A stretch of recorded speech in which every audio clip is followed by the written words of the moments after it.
par contre. Vous avez conscience, là, on est on fait une demi-heure à peu près d'entretien, des gens qui peuvent nous regarder en se disant, ces deux-là, ils sont complètement tarés, ils racontent un peu n'importe quoi, c'est des allumés de premier ordre. Et il y a un peu une référence à ça à l'intérieur je reviens au communiqué du mois de janvier 2012, en disant, le texte disait, c'est un sujet tabou, c'est politiquement incorrect, ça peut déranger. Est-ce que vous avez toujours ce sentiment là, maintenant, en 2015 ?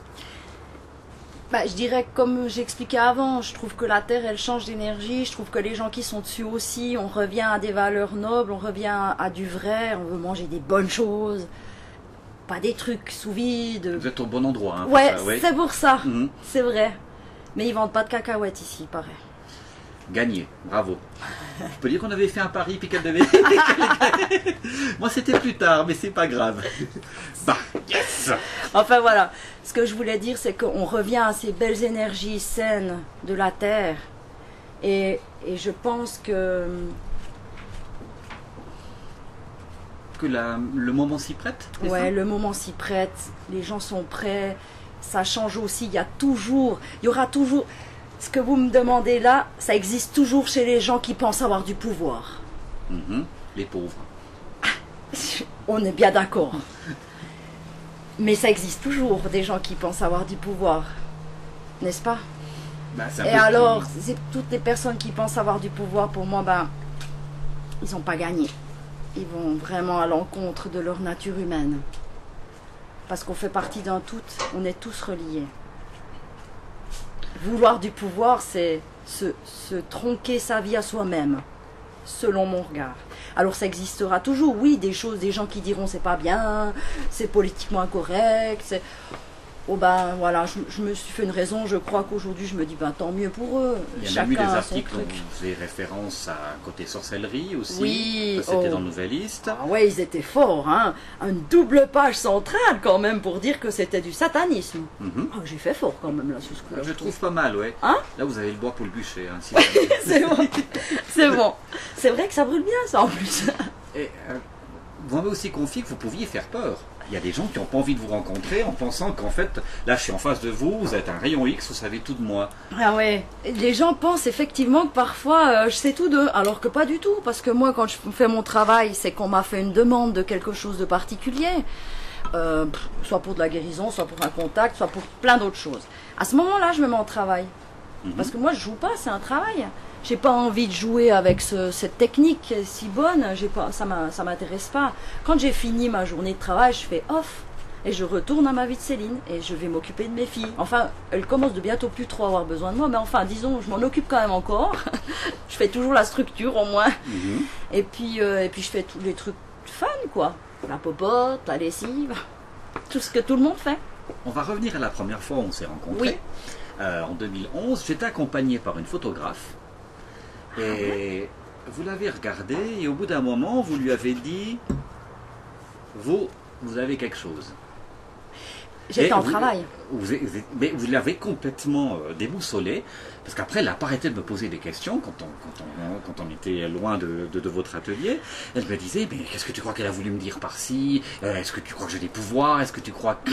Alors, déjà, comment vous avez perçu ça chez cette photographe? Déjà, dans l'univers infini, je m'excuse d'avoir fait ça puis de l'avoir déstabilisé, parce que ça me déplaît de faire ça. Alors franchement, ou bien ça a activé sa curiosité. Je lui envoie plein d'amour parce que je ne devais pas faire ça. Et ça c'est vilaine Céline. Mais quand on s'est vu, ou comme on se répond maintenant, moi je me mets en connexion, c'est vrai. Je me mets en connexion et j'ai envie de donner le meilleur. J'entends si je reçois une information, j'ai envie que les gens puissent la recevoir. Mais c'est vrai que sûrement là j'étais en connexion et que je sentais qu'elle avait des capacités des sensibilités peut-être à entrer en contact avec le monde spirituel ou en tout cas à les ressentir. Ce qui ne veut pas dire si je dis ça qu'elle est obligée de le faire. Encore une fois, il n'y a personne. Non, elle ne l'a pas prise comme ça, mais elle se posait des questions vis-à-vis d'elle-même. Mais je ne doute pas que ce que reçoit quelqu'un c'est le meilleur pour lui. Alors si elle a reçu ça ce jour-là, même si ça m'embête de l'avoir fait, et encore une fois, je m'en excuse, je pense que c'est qu'elle devait l'entendre. Est-ce qu'on a tous en nous quelque chose par rapport à cette capacité de guérir, d'entendre, de ressentir des choses? Puis il y a des gens plus doués que d'autres, comme vous. Je dirais que tout le monde a une âme. Toutes les personnes qui vivent ont une âme. Cette plante a une âme, tout ce qui vit a une âme. C'est ça le chaman, hein, si jamais. C'est de travailler avec les âmes des plantes et des animaux, par exemple, ou de la terre. Mais tout le monde a une âme, sinon on ne serait pas vivant ici. Sinon je parlerais comme je parle avec mes chers du monde spirituel. D'accord? Au moment où on sait qu'on a une âme, alors on a l'équipement de base pour travailler en médiumnité. Après, il faut vraiment en avoir envie, c'est un ressenti intérieur si j'ai envie de le faire. Et concernant le don, puisque c'est à peu près la question, qui faisait partie du top 10 des questions juste après le film d'ailleurs. J'ai pas honte, hein, je la revendique cette question. Et ben, souvent j'avais coutume de répondre que j'adore la musique. Et je pense que je pourrais être une bonne pianiste si je me donnais de la peine, parce que c'est quelque chose qui est vivant dedans, moi j'aime ça. Mais j'ai jamais appris à faire du piano, mais si je me donne de la peine, je pense que je peux être une bonne pianiste. Je pense même que je pourrais être excellente. Si je me donnais de la peine. Si je me donnais de la peine et du temps. Mais de là à être une virtuose, je ne pense pas. Enfin, j'ai pas ce don-là à la base. C'est une envie que j'ai, mais c'est pas un don qui est inné chez moi. J'ai jamais eu un piano devant moi puis envie de taper ses touches comme ça.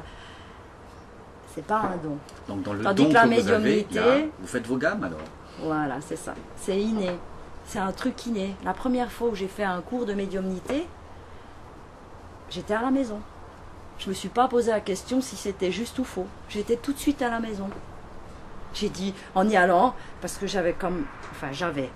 Je crois que j'ai encore toujours une forte tête, ou bien déterminée en tout cas, ça c'est sûr. Je sais ce que je veux. Et quand j'y suis allée, la première fois prendre un cours, j'ai dit, si ça me plaît pas, je me lève et je pars. Mais après 10 minutes, j'ai dit, je me visse sur la chaise, je suis à la maison. C'était plutôt ça, en fait.